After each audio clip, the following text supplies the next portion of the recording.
जरा सोचिए कि ईद अल अधा से बस एक दिन पहले जब लोग बकरों की खरीदारी, कुर्बानी की तैयारी और दुआओं में बिजी है, तब सुप्रीम कोर्ट से एक ऐसा ऑर्डर आता है जो लोगों को या तो नाराज कर सकता है या खुश भी। लेकिन हुआ क्या? बकरीद के एक दिन पहले सुप्रीम कोर्ट के सामने एक इम्पोर्टेंट केस में अर्जेंट हियरिंग की डिमांड रखी गई, जिसमें एक तरफ था रिलीजियस फ्रीडम का सवाल और दूसरी तरफ था एक प्रोटेक्टेड मॉन्यूमेंट के अंदर होने वाली एनिमल सैक्रिफाइस का इशू। तो क्या सुप्रीम कोर्ट ने एनिमल सैक्रिफाइस पर बैन लगाया? क्या किसी रिलीजियस कम्युनिटी के राइट्स को सप्रेस किया गया? या क्या किसी हिस्टोरिक मॉन्यूमेंट को बचाने के लिए सैक्रिफाइस से मना कर दिया गया? तो चलिए पूरी स्टोरी का ब्रेकडाउन करते हैं विदाउट एनी बायस, बिना सेंसेशनलिज्म के, लेकिन पूरे डेप्थ और सेंसिटिविटी के साथ। ये पूरा मुद्दा है कोल्हापुर, महाराष्ट्र के एक हिस्टोरिक साइट विशालगढ़ फोर्ट में लोकेटेड हजरत पीर मलिक रेहान दरगाह को लेकर। ये दरगाह एक ऐसी जगह है जहां सदियों से बकरीद और उर्स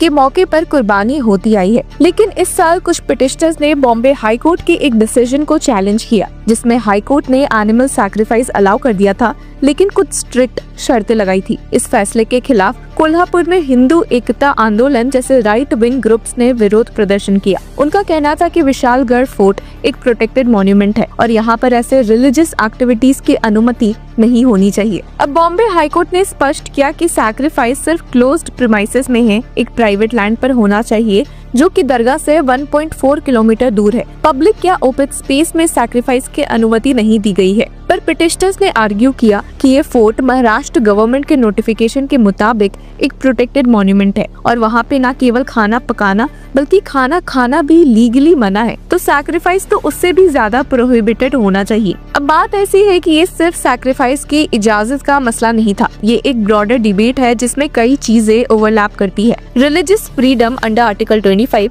animal rights under prevention of cruelty to animal acts और heritage protection under Maharashtra ancient monuments rule 1962। Petitioner ने बताया कि सैक्रिफाइस विशालगढ़ फोर्ट के अंदर हो रहा है और वहाँ कुकिंग या कंजम्पशन ऑफ फूड भी मना है, इसलिए ये पूरा एक्ट इलीगल है। लेकिन दरगाह ट्रस्ट ने क्लियर क्लैरिफिकेशन दी कि सैक्रिफाइस मॉन्यूमेंट के अंदर नहीं होता बल्कि 1.4 किलोमीटर दूर एक प्राइवेट लैंड पर होता है। मॉन्यूमेंट के अंदर सिर्फ रिचुअल्स होते हैं, तो अगर सैक्रिफाइस प्रोटेक्टेड मॉन्यूमेंट में नहीं हो रहा तो क्या रूल्स लगते हैं? यही सवाल सुप्रीम कोर्ट के सामने था। अब बॉम्बे हाई कोर्ट ने ट्रस्ट की आर्गुमेंट को एक्सेप्ट किया था और कहा था कि since the sacrifice is not with in the protected monument area, the prohibition rules do not apply, और इसी सैक्रिफाइस को अलाउ किया लेकिन स्ट्रिक्ट कंप्लायंस के साथ। ये परमिशन बकरीद 7 जून और अर्स फेस्टिवल 8 से 12 जून दोनों के लिए वैलिड थी। इसी अर्जेंट मैटर को लेकर जब पिटिशनर सुप्रीम कोर्ट पहुंचे तो जस्टिस संजय करोल और एस.सी. शर्मा की बेंच के सामने एक ही रिक्वेस्ट रखी गई कि अर्जेंट हियरिंग दी जाए क्योंकि ईद अगले दिन ही है 7 जून को। लेकिन सुप्रीम कोर्ट ने एकदम से बोला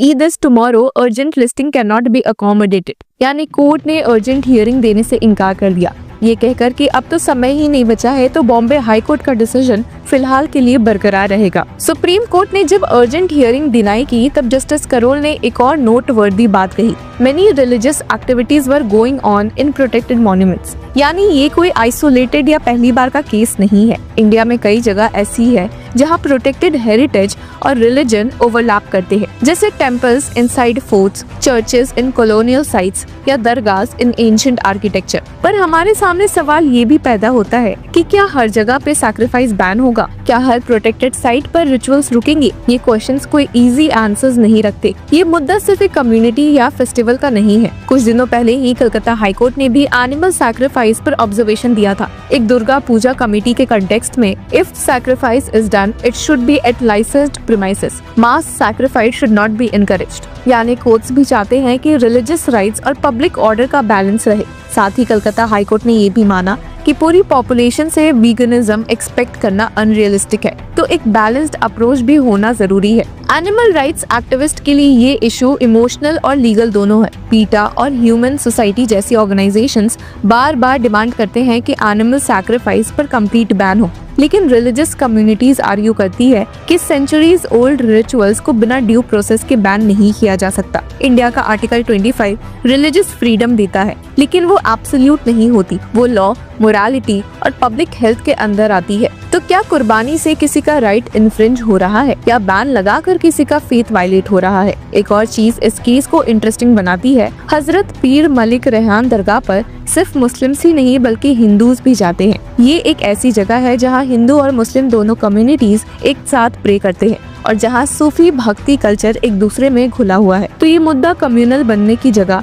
शेयर्ड कल्चर को समझाने का एक मौका है। तो अभी के लिए बॉम्बे हाईकोर्ट का ऑर्डर कंटिन्यू रहेगा, जिसमें बॉम्बे हाईकोर्ट ने महाराष्ट्र एंशिएंट मॉन्यूमेंट्स और archaeological sites and remains rules 1962 का उल्लेख करते हुए कहा भी कि कुकिंग और फूड कंजम्पशन प्रोटेक्टेड मॉन्यूमेंट्स में प्रोहिबिटेड है, लेकिन ये रूल्स प्रोटेक्टेड एरिया पर लागू नहीं होते। कोर्ट ने कहा this interpretation would be absurd to say the least. Vishalgad के आसपास के 107 फैमिलीज वहाँ रहते हैं। अगर पूरा एरिया प्रोटेक्टेड मॉन्यूमेंट माना जाए तो उनके लिए कुकिंग और फूड कंजम्पशन भी इलीगल हो जाएगा, जो कि प्रैक्टिकल नहीं है। सैक्रिफाइस अलाउ है, लेकिन strictly monitored and compliant conditions के साथ। लेकिन लार्जर क्वेश्चन ये है, क्या हमें एक नेशनल गाइडलाइन चाहिए ऐसे केसेस के लिए जहां रिलीजन, एनिमल राइट्स और हेरिटेज तीनों टकराते हो? क्या स्टेट गवर्नमेंट्स और रिलीजियस ट्रस्ट मिलकर ऐसे प्रोटोकॉल्स डिजाइन कर सकते हैं जिससे नीदर फेथ हर्ट हो, ना लॉ वायलेट हो, ना मॉन्यूमेंट का डैमेज हो? ये केस हमें ये याद दिलाता है कि इंडिया के कॉन्स्टिट्यूशन में सिर्फ रूल्स नहीं, सेंसिटिविटीज भी है। एक तरफ बकरों की बलि, दूसरी तरफ भविष्य की हेरिटेज